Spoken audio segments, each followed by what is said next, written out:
Bismillahirrahmanirrahim. Assalamualaikum warahmatullahi wabarakatuh. Syukur kehadirat Allah subhanahu wa ta'ala. Dengan nikmat serta hidayahnya, kita dapat berjumpa lagi di channel ini dalam keadaan sehat walafiat. Salawat dan salam selalu dan tetap tercurahkan kepada junjungan kita Nabi besar Muhammad sallallahu alaihi wasallam. Allahumma sholli ala sayyidina Muhammad wa ala ali sayyidina Muhammad. Sahabat beriman yang dirahmati Allah, membangun rumah tangga yang sakinah, mawaddah warahmah merupakan tujuan dan cita-cita bagi semua pasangan suami maupun istri. Namun juga perlu disadari bahwa tidak semua dalam kehidupan rumah tangga seseorang bisa berjalan mulus seperti yang kita inginkan. Karena cobaan dan rintangan akan selalu hadir dalam rumah tangga kita. Oleh karena itu diperlukan kesadaran untuk selalu bisa menjaga keharmonisan dalam rumah tangga.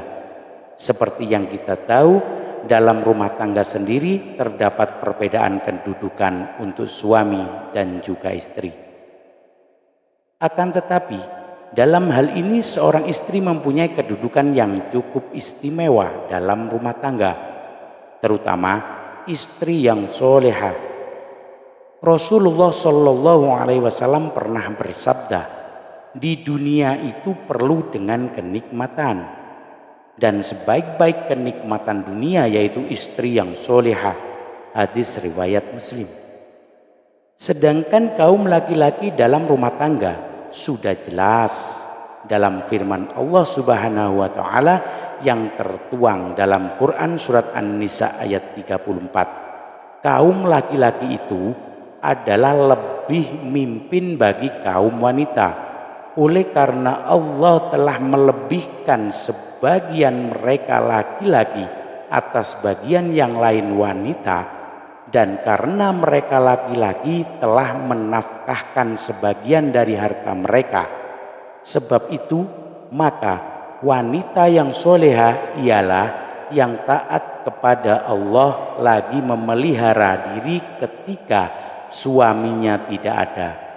Oleh karena Allah telah memelihara mereka wanita-wanita yang kamu khawatirkan, maka nasihatilah mereka dan pisahkanlah mereka di tempat tidur mereka dan pukullah mereka kemudian.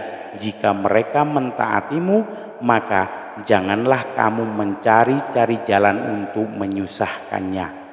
Sesungguhnya Allah Maha Tinggi lagi Maha Besar. Sahabat beriman yang dirahmati Allah, dalam ayat tersebut sudah jelas dikatakan bahwasanya laki-laki merupakan pemimpin dalam setiap rumah tangga.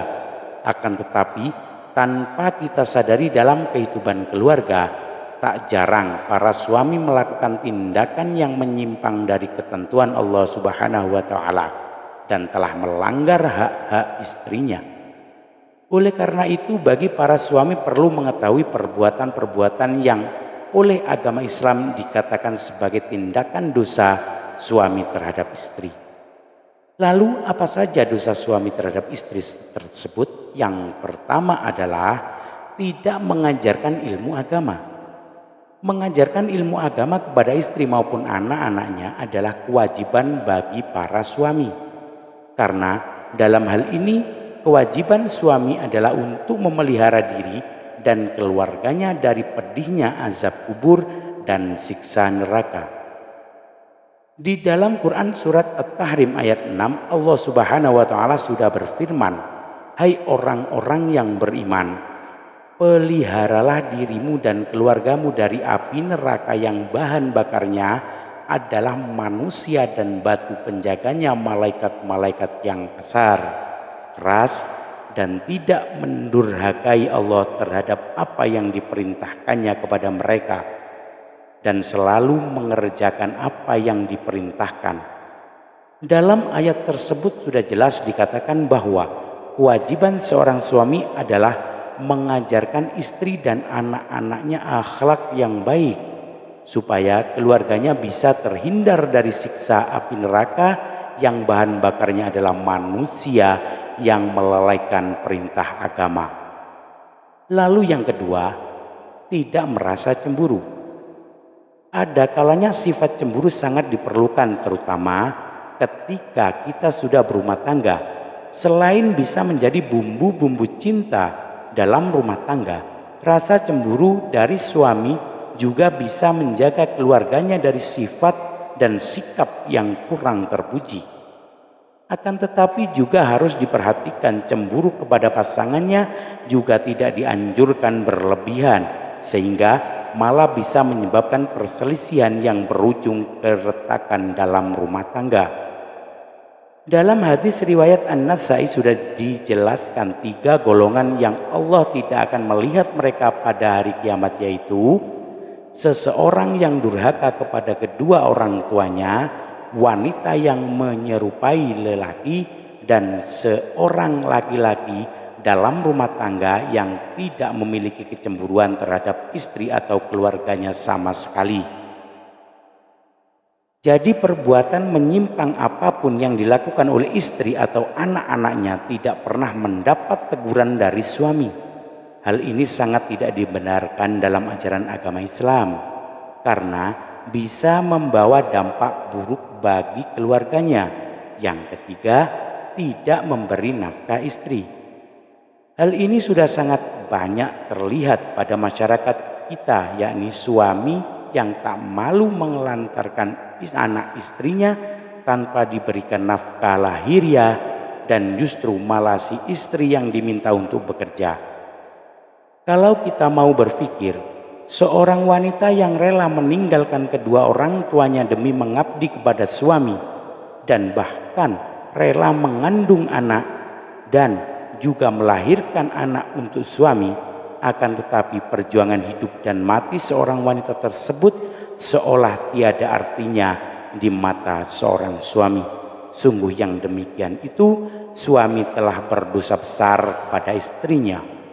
Rasulullah Shallallahu Alaihi Wasallam pernah bersabda, seseorang cukup dipandang berdosa bila ia menelantarkan belanja orang yang menjadi tanggung jawabnya.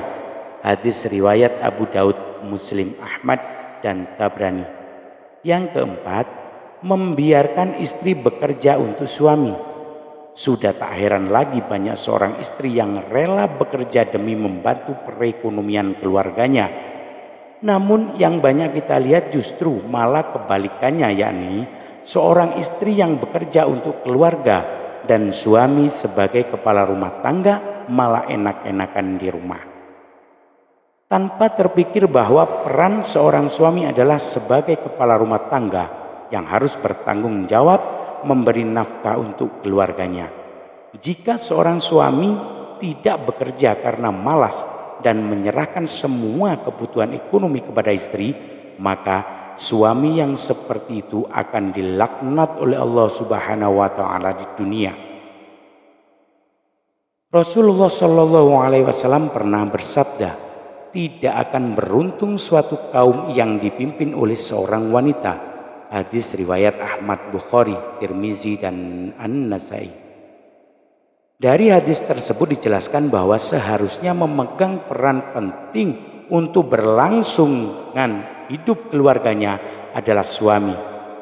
Jika suami menyerahkan semua kebutuhan hidup kepada seorang istri, maka hidupnya tidak akan beruntung. Untuk itu, bagi para suami dan calon menjadi suami sebaiknya berpikir secara matang sebelum memutuskan untuk menjalin keluarga yang sakinah mawaddah warahmah.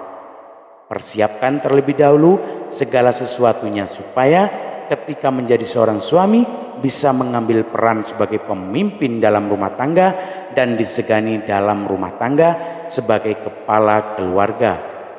Lalu yang kelima, memiliki perasaan benci kepada istri. Perlu diketahui bahwa perasaan benci berbeda dengan perasaan cemburu.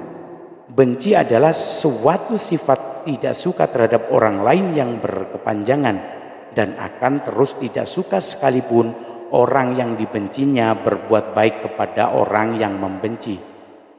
Sedangkan perasaan cemburu adalah rasa curiga atau kurang percaya kepada seseorang. Termasuk juga dalam hal ini adalah istri sendiri. Akan tetapi rasa cemburu akan hilang manakala tidak ada bukti yang membenarkan atas suatu tindakan atau yang dicurigai, atau setelah mendapatkan kejelasan dari suatu permasalahan. Rasulullah Shallallahu Alaihi Wasallam pernah bersabda, janganlah seorang suami yang beriman membenci istrinya yang beriman. Jika dia tidak menyukai satu akhlak darinya, dia pasti meridhoi akhlak lain darinya. Hadis riwayat Muslim. Jadi sudah jelas bahwasannya kita dilarang untuk membenci istri sendiri, karena tidak semua sifat dan sikap yang ada pada istri selalu buruk. Akan tetapi di balik keburukan istri atau sikap tersebut ada satu atau beberapa sifat dan sikap yang baik. Yang keenam, tidak mau membantu dalam pekerjaan rumah. Tidak sedikit suami yang malas membantu pekerjaan rumah keluarganya. Para suami biasanya merasa kalau sudah memberikan nafkah lahiriah, tugas suami sudah selesai. Padahal kita tahu tugas seorang istri sangatlah erat, misalkan posisinya dibalik. Mungkinkah para suami tidak mampu mengambil peran dari tugas seorang istri?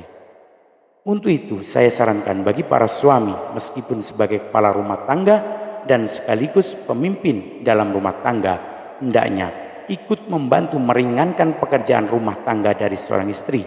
Bahkan seorang Rasulullah Shallallahu Alaihi Wasallam telah mencontohkan untuk membantu istri dalam setiap persoalan rumah tangga, dan ini sesuai dengan sabda Rasulullah yang ditulis oleh Imam Bukhari. Beliau Rasulullah membantu pekerjaan istrinya, dan jika datang waktu sholat maka beliau pun keluar untuk sholat. Hadis riwayat Bukhari. Yang ketujuh, menyebarluaskan aib istri. Di dalam hal ini, aib seorang istri merupakan aib dalam keluarga, dan tugas keluarga adalah menutupi aib tersebut supaya tidak menyebar sampai ke masyarakat. Akan tetapi tak jarang ada seorang suami yang malah menyebarluaskan aib seorang istri kepada orang lain, dan ini sangatlah tidak dibenarkan dalam ajaran Islam, terutama agama Islam. Rasulullah Shallallahu Alaihi Wasallam pernah bersabda, sesungguhnya di antara orang yang paling buruk kedudukannya di sisi Allah pada hari kiamat adalah seseorang yang menggauli istrinya dan istrinya menggaulinya, kemudian dia menyebarkan rahasia-rahasia istrinya. Hadis riwayat Muslim. Yang kedelapan, menyakiti istri secara fisik. Hal ini masih saja terjadi pada masyarakat kita. Perbuatan memukul, menendang, atau menyakiti istri secara fisik malah banyak dilakukan oleh para suami. Ini biasanya terjadi karena ketidaksadaran dari diri dari seorang suami karena pengaruh hammer, masalah keuangan dalam rumah tangga, tekanan dari suatu pekerjaan, dan lain sebagainya. Menyakiti istri secara fisik merupakan dosa yang sangat besar dalam pandangan Islam, karena wanita merupakan kaum yang harus dilindungi karena kelemahannya. Rasulullah Shallallahu Alaihi Wasallam bersabda, hendaknya engkau memberinya makan jika engkau makan, memberinya pakaian jika engkau berpakaian, dan memukul wajah tidak menjelek-jelekannya. Hadis riwayat Ibnu Majah. Kemudian yang kesembilan, meremehkan kedudukan istri. Yang dimaksud meremehkan kedudukan istri adalah para suami yang mentang-mentang sudah memberikan nafkah lahiriah, kemudian meremehkan posisi istri yang mungkin saja tidak bekerja karena harus mengurus rumah tangga. Di dalam hal ini masih terlihat di masyarakat kita sampai sekarang. Saya berharap untuk para suami dan calon menjadi suami tidak meremehkan kedudukan seorang istri dalam rumah tangga, karena kita semua tahu kedudukan istri ibarat tiang dalam sebuah bangunan. Untuk itu, sasaran karena khususnya bagi para suami, mulai sekarang bantulah seorang istri dalam rumah tangga. Insya Allah, apabila dalam keluarga saling membantu, saling menutupi aib keluarga, saling menghargai satu sama lain, keluarga saudaraku semuanya akan menjadi keluarga yang sakinah, mawaddah, warahmah, dan berkah. Amin ya rabbal alamin. Sahabat beriman yang dirahmati Allah, itulah 9 dosa suami terhadap istri yang biasanya dilakukan dengan sadar ataupun tidak sadar, dan mungkin masih banyak dosa suami terhadap istri lainnya.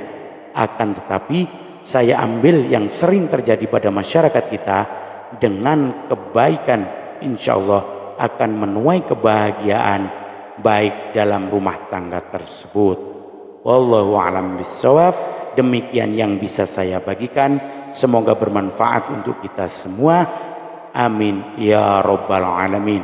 Sekian, wassalamualaikum warahmatullahi wabarakatuh.